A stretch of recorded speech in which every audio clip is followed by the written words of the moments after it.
Mes salutations au peuple d'Afrique. Nous sommes dimanche 18 février 2024. C'est triste, mais il faudrait en parler. Au Congo, ce qui se passe, c'est la plus grande catastrophe humanitaire depuis la fin de la Seconde Guerre mondiale. On est à plus de 10 millions de morts. Qu'est-ce qui se passe concrètement? Il faudrait qu'on en parle, il faudrait qu'on essaie d'analyser. Depuis le Mali, notamment Bamako, recevez mes sincères salutations, cher peuple d'Afrique centrale, cher peuple d'Afrique, nous sommes un seul peuple. Nous prions pour les victimes de cette guerre. Nous essayons d'expliquer, en tout cas, les lignes principales de ce qui se passe du côté de la République sœur du Congo démocratique. Il y a des combats en cours, des violents combats, oui. L'aéroport de Goma a été attaqué. Nous avons suivi les discours d'un porte-parole de l'armée du Congo, un lieutenant-colonel, attaqué à l'aide des drones. C'est là qu'il faudra encore déchiffrer beaucoup plus les choses. D'où viennent peut-être ces drones? Pourquoi la RD Congo n'a pas de drones pour se défendre contre des drones ennemis? Conséquence, il y a beaucoup de déplacés. Comme dans toutes les guerres, il y a encore des morts. Mais cette histoire, les raisons avancées ne sont pas réelles, ne sont pas vraies, elles ne sont pas correctes. Ce n'est pas une question entre Tutsi et puis Congolais. Ce n'est pas une question communautaire. Ça, c'est une raison qui ne tient pas debout. Nous savons les Tutsis, pour mes amis, peut-être qu'ils veulent en savoir davantage. Le Rwanda, il y a deux grandes communautés, c'est les Hutus, les Tutsis.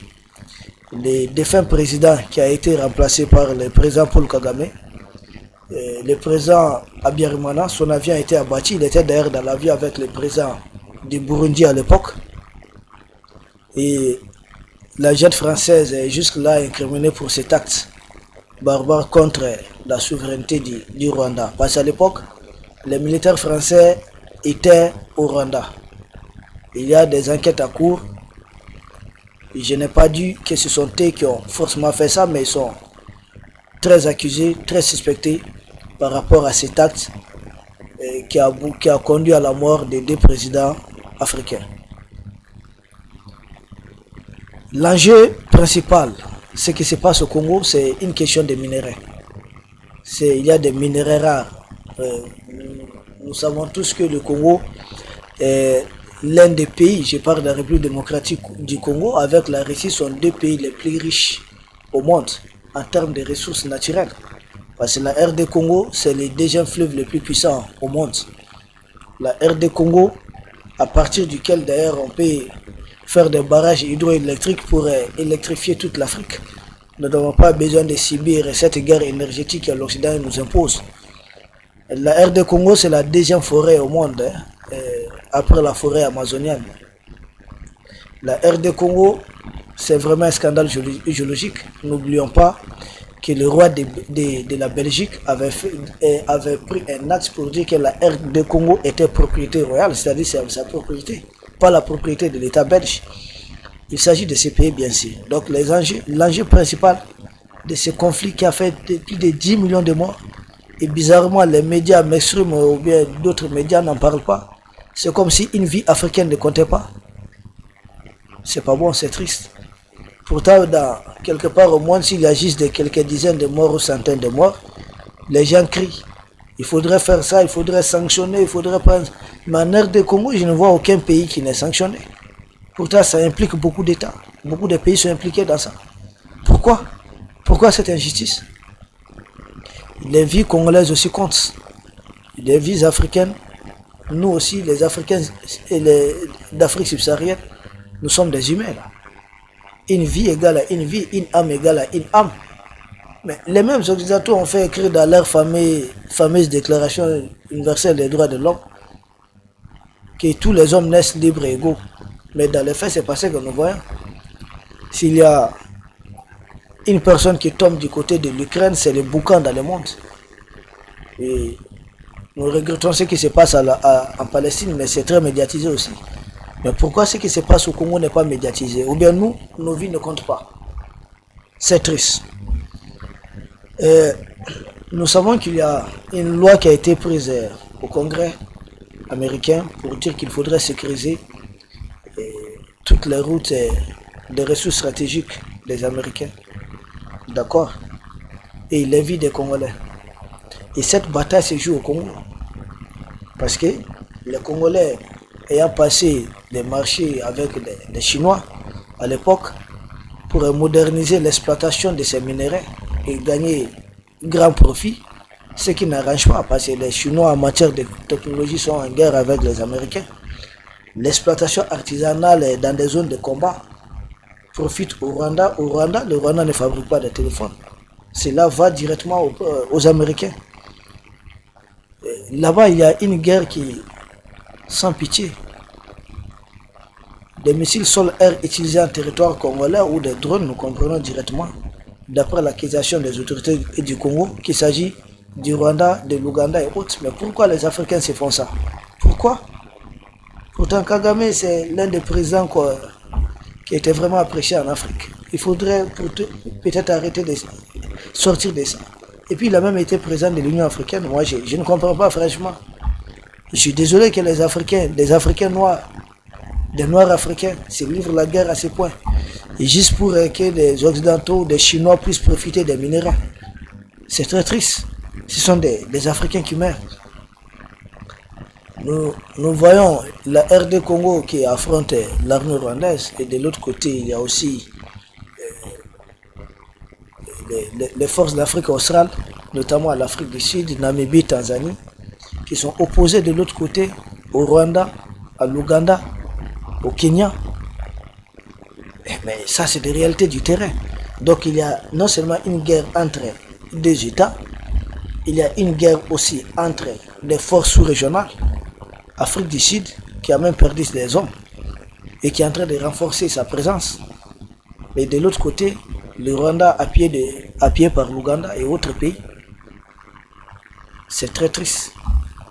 Ça se joue en Afrique. Les Africains se tuent, s'entretuent.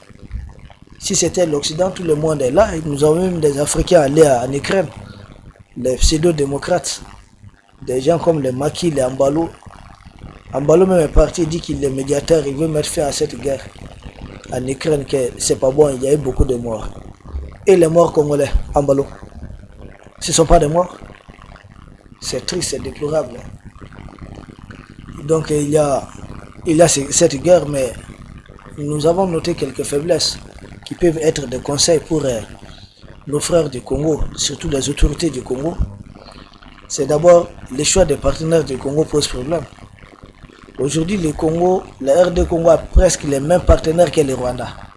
Mais vous accusez le Rwanda, vous dites que le Rwanda est soutenu par des gens qui sont aussi vos partenaires.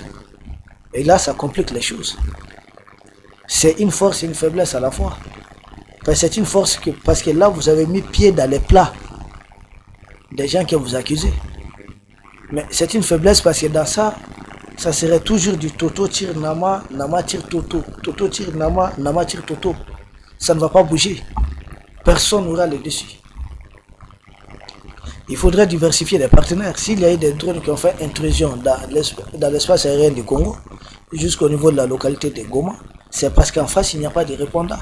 Pourquoi la RD Congo ne va pas vers la Turquie, qui a des drones de dernière génération, les Baykata? Président Tshisekedi. Mais allez vers les Turcs. Je ne vois pas pourquoi vous... Qu'est-ce que vous attendez jusqu'à présent? On vous appelle Mwanamboka, l'enfant du pays. Allez-y, nous vous conseillons vraiment. C'est bien les discours et autres, mais à présent, il faudrait aller vers d'autres partenaires. Il y a plein de pays qui peuvent vous vendre autant de drones. Et vous en avez les moyens aussi. Nous avons constaté aussi l'année dernière, c'est pas, il y a 2 ans de cela, l'armée congolaise avait publié des vidéos des soldats rwandais qui disaient avoir pris en plein combat. Mais vous les rendez comme ça en échange de quoi concrètement? Ce que j'ai pas très bien compris. Et l'autre jour, nous avons vu la vidéo d'un autre militaire rwandais qui témoignait, qui donnait son numéro matricule. C'est bien, mais l'échange de prisonniers, il faudrait revoir encore. C'est des outils peut-être, c'est des preuves palpables.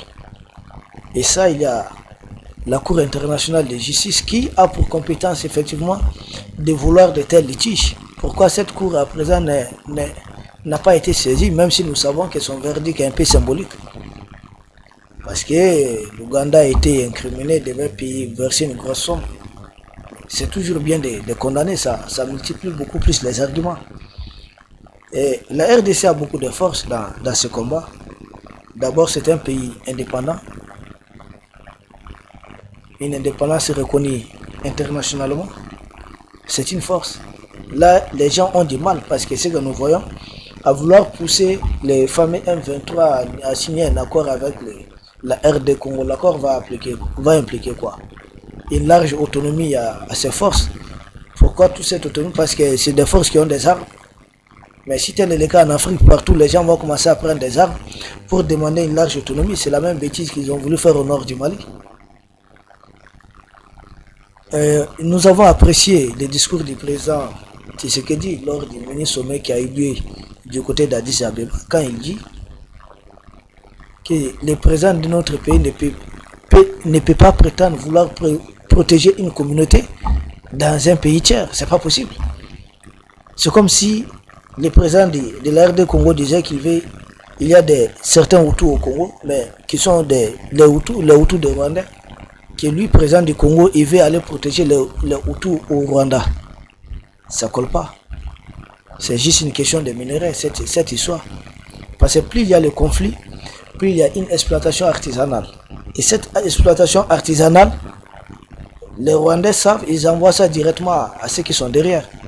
Mais si c'est une exploitation moderne, que le pays est pacifié, aujourd'hui, parce que ça c'est l'État central qui attribue les marchés, et l'État central du Congo, sans doute, c'est avec les Chinois.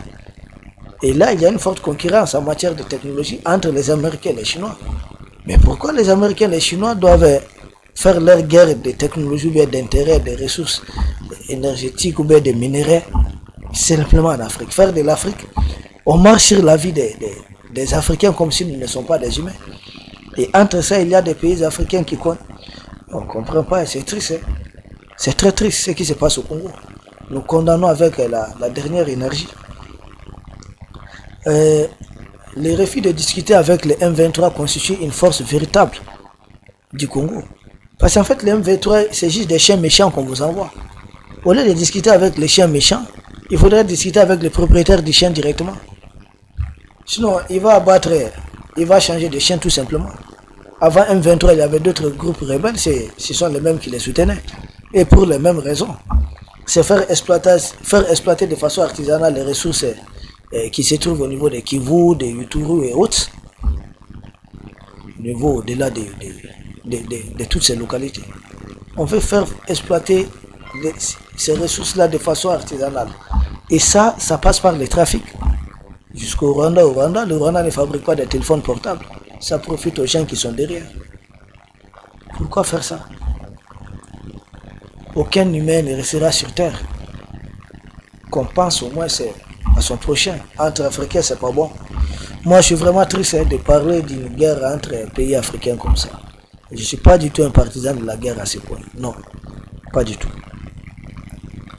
Le refus de discuter avec les M23, c'est bon. S'il doit y avoir discussion, pour moi, il faudrait que le Rwanda discute avec la RD Congo directement. Qu'est-ce que vous voulez? Qu'est-ce qu'on peut faire pour vous peut-être? Mais il faut qu'on arrête avec ça. Ça ne sert à rien d'envoyer des chiens méchants et dire à quelqu'un, bon, discute avec les chiens méchants. Mais après, si tu changes d'autres chiens, parce qu'élever un chien, c'est pas compliqué. Former un groupe rebelle, là, c'est pas compliqué pour un État. J'en fabrique et puis je te déstabilise avec. Chaque fois, je te mets la pression militaire, tellement je vais les appuyer. Je vais te dire, il faut discuter avec eux, mais pour quel résultat? Pour t'obliger à faire, à céder une partie de ton territoire. C'est pas bon, je suis pas du tout d'accord avec ce qui se passe. Une force du Congo encore, c'est les manifestations de la rue. Nous voyons des jeunes du Congo qui manifestent, continuent, multiplier ces manifestations. Ne vous arrêtez pas, ne vous fatiguez pas. On voit ça au niveau de Kinshasa. Il faut que cela s'étale au niveau d'autres villes. Et une autre force des Congolais, c'est ces volontaires qu'on appelle Wazalendo, qui sont très efficaces. D'aucuns veulent faire croire aux Africains qu'on n'a pas droit à des volontaires au combat, mais tous les pays occidentaux et autres, quand ils étaient attaqués, ils ont mobilisé plus que des volontaires. Ils sont même venus nous chercher en Afrique pour les aider à mettre la fin, préserver la vie de leurs concitoyens. Pourquoi en Afrique nous ne devons pas lancer encore une forte mobilisation pour mettre fin à toute cette histoire? Il y a beaucoup de similarités entre ce qui se passe au Congo et ce qui se passe au Mali et au niveau de l'AS ici. Parce qu'ici, au niveau de l'AS, vous avez une alliance Mauritanie-Algérie appuyée par la France contre le pays de l'AS. On nous envoie des terroristes, on dit bon, négocier et signer un accord avec eux qui vont faire appeler accord d'Alger. Dieu merci. Nous avons libéré nos territoires sans ces pseudo-accords. Du côté du Congo aussi, c'est la même chose, c'est le même logiciel. Rwanda, Ouganda et l'oncle Sam derrière, on pousse et puis on dit au Congolais ok, signer des accords avec les chiens méchants qu'on a dressés. Le ministre sommet, la position du Congo est salutaire, mais il faudrait aller au-delà. Il faudrait faire accompagner tout ça par les actes. Nous savons qu'il y a beaucoup de solutions possibles, que peut-être les autorités du Congo y travaillent, mais nous vous apportons notre petite expérience. D'abord, la solution, nous devons être clairs là-dessus, et les militaires. Il n'y a pas une solution politique à ce qui se passe à l'est du Congo. C'est triste de le dire, mais c'est comme ça. Parce que quand on vous impose la guerre, si vous voulez éviter cette guerre par les deux honneurs, comme le dit quelqu'un du côté des Occidentaux, vous aurez à la fois les deux honneurs et la guerre. Il faut une guerre qu'on vous impose, il faudrait répondre à la guerre par la guerre. La solution est militaire parce qu'il faudrait remporter les batailles, libérer toutes ces localités. Comme le Mali est parvenu à libérer toutes ces localités, Ber, Anéfis, Tessalite, Aguelog, l'autre la Kidal, jusqu'à Tenzawaten, la frontière avec l'Algérie, c'est sur le plan militaire. Et l'accord que nous on a signé, ça ne nous a jamais permis de libérer ces localités. Et derrière ces accords-là, vous aurez toujours ces fameux rebelles-là armés. Parce qu'au Mali, il y a ce qu'on appelle des DER, démobilisation et puis réinsertion. Il était même question de les intégrer dans l'armée. Mais vous les intégrez aujourd'hui, les lendemains ils sortent. Et quand ils sortent avec les équipements de l'armée. Pourquoi alors les intégrer? Et nous voyons que c'est à peu près la même chose qui se passe du côté. On dit là-bas qu'il faut les désarmer, il faut les cantonner. Les rebelles ne se feront jamais désarmer. Ils vont juste gagner du temps, ils vont toujours continuer à contrôler ces territoires. Pour nous, l'Afrique décide d'entrer beaucoup d'aider aujourd'hui, la RD Congo. Il faudrait signer un accord de défense avec l'Afrique du Sud, qui a beaucoup plus de moyens, pour qu'elle aide davantage la RD Congo dans cette guerre. Ne prenez pas cette guerre à la légère. Nous demandons qu'il faudrait vraiment signer un accord avec l'Afrique du Sud et d'autres pays si possible, pour que ces pays viennent vraiment se battre avec des moyens adéquats et aider les Congos à se libérer. La solution, elle est militaire, elle n'est pas haute. Ça ne sert à rien de pleurnicher ou bien de vouloir se victimiser. De crier à la victime, ils ne vont pas arrêter. Quand quelqu'un te fait mal, plus tu cries que ça fait mal, souvent il y a des gens qui prennent du plaisir à te faire mal. Et la personne te dit, bon, c'est avec une aiguille que je te fais mal, ok, tu ne discutes pas avec moi, tu discutes avec l'aiguille. Mais c'est la même chose, cette question. Donc il faudrait même renforcer les autres groupes, les milices qui se battent aux côtés, les Ouazalais de autres. Il faudrait recruter plus d'hommes, mettre plus de moyens. Et nous déconseillons un cessez-le-feu. Il faut plutôt signer une trêve. N'oubliez pas qu'en Ukraine, les Occidentaux refusent tout cessez-le-feu avec le risque. Du côté de l'Israël-Palestine, Benjamin Netanyahu aussi refuse tout cessez-le-feu. Même la trêve à obtenir, c'est pas facile. Donc quand la RDC doit prendre les devants, pour nous, il faudrait mettre en avant peut-être cette question de trêve et non de cessez-le-feu. Il faudrait libérer le Congo. Il n'y a pas de cessez-le-feu en laissant une partie de votre territoire entre des mains des gens qui ne veulent que votre mort. Voici entre autres ce que nous, on pouvait peut-être dire dans ce qui se passe au Congo, mais c'est une catastrophe humanitaire très grave. Depuis la Deuxième Guerre mondiale, il n'y a pas eu autant de morts dans un pays. Aucun pays au monde. Mais bizarrement, c'est passé sous silence. Nous saluons tous les peuples du Congo, nous leur disons de tenir bon. Ils sont forts, ils peuvent gagner. Et nous demandons aux frères du Rwanda, de l'Ouganda, prière, arrêtez. Beaucoup de sang a coulé. Si vraiment réellement vous êtes derrière cette histoire, arrêtez. Si vous n'êtes pas, prouvez que vous n'êtes pas derrière cette histoire, faites arrêter ça. Il s'agit d'un pays africain. Vous partez dire que vous combattez, vous voulez faire la paix au niveau de la Centrafrique. Au-delà, nous avons vu des Kenyans jusqu'au niveau de... On parle des Kenyans qui vont arriver en Haïti, ou bien si ils sont déjà au niveau de l'Haïti. Mais pourquoi, tout près de vous, au Congo, vous ne parvenez pas à arrêter cette guerre? Vous attendez l'ordre de qui? Les Occidentaux ont dit que les Russes ont eu tort de faire une guerre en Europe, que les Européens ne devaient pas mourir. Donc vous, Africains, vous, Noirs africains, vous êtes convaincus que ce sont les Noirs qui doivent mourir? Cher peuple d'Afrique, c'est vraiment avec un cœur triste, un cœur serré, que j'ai enregistré cette émission. Vous allez remarquer cela à travers peut-être ma voix. D'habitude, souvent, nous haussons les tons, mais c'est vraiment triste.